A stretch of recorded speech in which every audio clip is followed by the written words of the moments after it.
On sait produire sans produits chimiques. L'objectif qu'on a maintenant, c'est d'arriver à respecter le sol toujours plus, de manière à le préserver et à ce qu'on appelle l'aggrader, c'est-à-dire le rendre meilleur demain qu'il n'était aujourd'hui.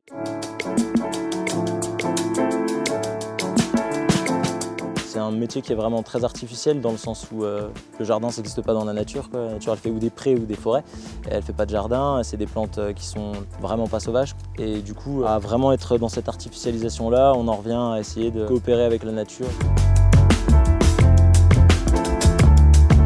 Alors, ce qu'on essaye de faire ici, c'est donc d'arrêter de travailler le sol en utilisant des cultures intermédiaires qui donc structurent le sol à la place des outils. Et pour ça, on utilise des bâches après pour empêcher que ça repousse et planter à l'intérieur.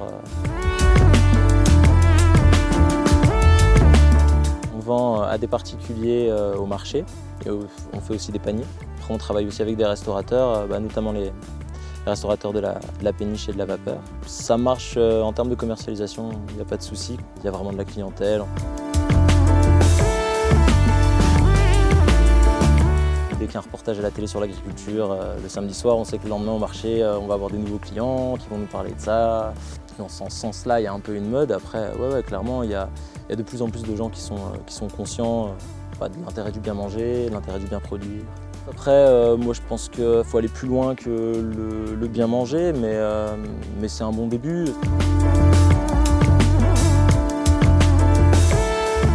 Je suis techniquement éligible, dans le sens où je travaille avec des intrants qui sont certifiés bio. Aujourd'hui, j'en ai pas le besoin et je fais vraiment que de la vente directe. Je ne travaille pas avec des grossistes ou même avec des supermarchés.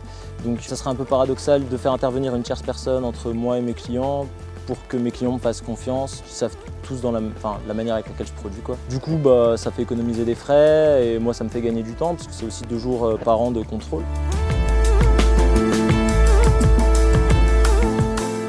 Nous, on composte nos déchets et on achète aussi du compost à l'extérieur pour mettre dans le jardin parce qu'on a besoin de plus de compost que ce qu'on est capable de produire. Après, on ne s'occupe pas du compost des gens du village, quoi qu'on pourrait, ça aurait du sens. Si c'était pensé politiquement, ça pourrait être une tâche que les maraîchers rempliraient pour leur environnement proche.